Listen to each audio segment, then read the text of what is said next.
你的設備需要維修嗎？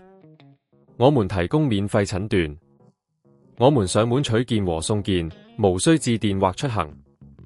維修前先發送報價，你確認後才繼續。簡單、透明、專業，連結在簡介裏。今天我哋將會教大家點樣清潔你嘅 Lenovo Legion 15ECH6 電腦，特別係內部清潔同換熱度高。首先，你需要準備一啲工具，包括螺絲刀、吸塵器、棉花棒同清潔劑。首先，確保你嘅電腦已經關機，並拔掉所有連接線。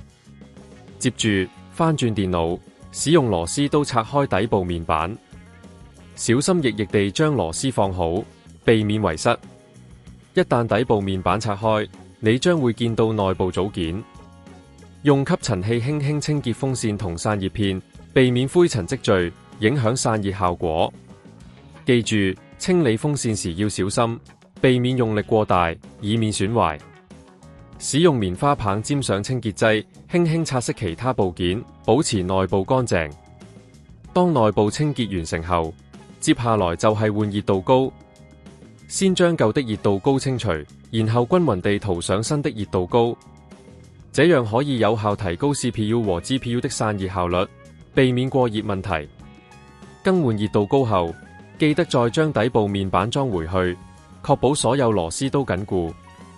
如果你對自己嘅技術不太有信心，或者冇時間進行這些操作，我哋提供免費診斷服務，幫你檢查電腦嘅狀況。如果需要，我哋亦有上門取件送件服務，方便快捷，讓你無需出門就可以享受到專業維修。進行維修之前，我哋會提供詳細報價，確保你清楚所有費用，無需擔心隱藏成本。最後，保持電腦內部清潔，不單止可以延長使用壽命，仲可以提升運行速度，確保你能夠享受到最佳嘅遊戲體驗。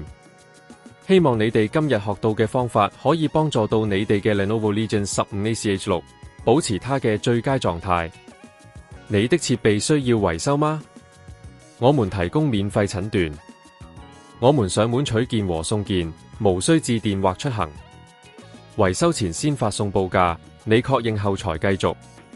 簡單、透明、專業，連結在簡介裏。